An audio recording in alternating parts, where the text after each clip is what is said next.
नमस्कार, आप देख रहे हैं कशिश न्यूज और आपके साथ मैं हूं ज्ञानेंद्र। आरएस भट्टी, राजविंदर सिंह भट्टी, जी हां, बिहार के अगले डीजीपी होने जा रहे हैं। मंगलवार को कहा जा रहा है कि मंगलवार को वो पदभार ग्रहण करेंगे। अभी केंद्रीय प्रतिनियुक्ति पर है, बीएसएफ में एडीजी के रैंक पर है। राज्य सरकार ने केंद्रीय गृह मंत्रालय को इनके नाम की अनुशंसा कह सकते हैं या अधिसूचना भेज दी है। अब केंद्रीय गृह मंत्रालय विरमित करेगी और यहाँ आकर के वो बिहार में पुलिस के मुखिया बन जाएंगे।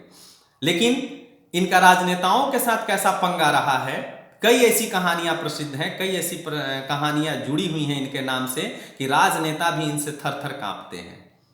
जब ये बाढ़ में आपको एएसपी के तौर पर थे, जी हाँ, मैं चर्चा कर रहा हूं उस दौरान की जब ये बाढ़ में पहली पोस्टिंग हुई थी एएसपी के तौर पर, तो वहां पर उस समय तत्कालीन विधायक थे आपको दिलीप सिंह। जी हाँ, अनंत सिंह के भाई, बाहुबली अनंत सिंह, अभी जो जिनकी पत्नी जीती हुई हैं मोकामा से, वहां से दिलीप सिंह थे, विधायक थे। और दिलीप सिंह का नाम किसी केस में दर्ज हो गया था और संलिप्तता पाने की भनक आरएस भट्टी को लग चुकी थी। और ये बताया जाता है कि उस दौरान आपको बिहार विधानसभा का सत्र चल रहा था। जैसा कि आप जानते हैं कि सत्र के दौरान किसी भी माननीय को कोई गिरफ्तार नहीं कर सकता है, इसके लिए आपको विधानसभा अध्यक्ष से अनुमति लेनी होगी। लेकिन आरएस भट्टी ने किसी की अनुमति नहीं ली।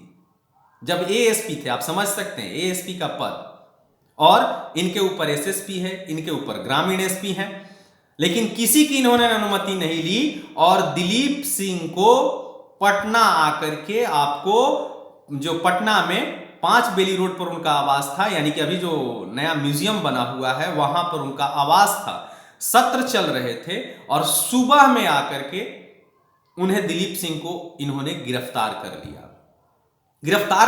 मीडिया वालों ने, तत्कालीन जो एसएसपी थे उस समय आरडी सुवर्णो थे, आरडी सुवर्णो साहब थे उस समय, और ग्रामीण एसपी थे आपको रमेश कुमार सिंह।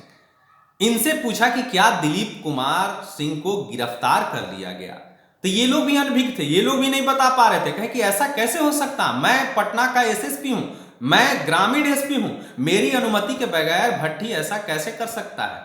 लेकिन जब तक ये लोग बयान दे रहे थे तब तक आरएस भट्टी साहब दिलीप सिंह को गिरफ्तार कर कोतवाली थाने ले आ चुके थे और कोतवाली थाने लाकर पहुंचा दिया गया था। उसके बाद बहुत सारी चीजें ऐसे बातें निकल करके आई थी और उस पर फिर कार्रवाई हुई थी, और कार्रवाई होने के बाद जो चीजें थी फाइंड आउट हुई थी। यानी कि उस समय आरएस भट्टी कह सकते हैं कि इतने कड़क मिजाज के आईपीएस हैं कि ये नियम की सुनते हैं, किसी की नहीं सुनते हैं।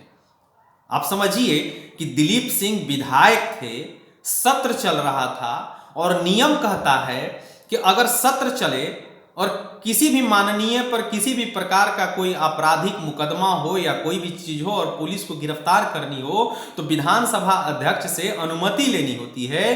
तो ये भट्टी साहब जो थे वो अनुमति भी नहीं लिए और ठीक आपको जो उनका 5 बेली रोड पर जो उनका आवास था, अभी जो म्यूजियम बना हुआ है, वहां पहुंचते हैं और उनके आवास से उन्हें गिरफ्तार कर लेते हैं। और उस समय तत्कालीन एसपी जो थे आरडी सुवर्णो और ग्रामीण एसपी थे रमेश कुमार सिंह, वो उनको भी नहीं मालूम था कि आरएस भट्टी इतना बड़ा काम कर सकता है। मीडिया वाले जब तक उनसे सवाल पूछते तब तक आरएस भट्टी जो थे वो आपको दिलीप सिंह को गिरफ्तार कर कोतवाली थाने पहुंचा चुके थे। एक एएसपी बाढ़ से आकर पटना में, और वो भी हनक वाले जो विधायक थे जिनकी तूती बोलती थी, उनको भी गिरफ्तार करने से हिचक नहीं किए थे। तो ऐसे हमारे बिहार के बनने वाले डीजीपी हैं आरएस भट्टी। तो स्वाभाविक है कि इनके नाम को आगे करके राज्य सरकार ने उन अपराधियों को साफ संकेत दे दिया कि अगर तुम्हारे मन में कोई भी गलतफहमी है या कुछ मनसा है अपराध करने को लेकर, तो जान जाओ कि बिहार का मुखिया कौन हो गया है, आरएस भट्टी हो गए हैं। जी हाँ, वही आरएस भट्टी जो दिलीप सिंह को सत्र चलने के दौरान ही गिरफ्तार करने का काम किया था। बने रहिए कशिश न्यूज के साथ।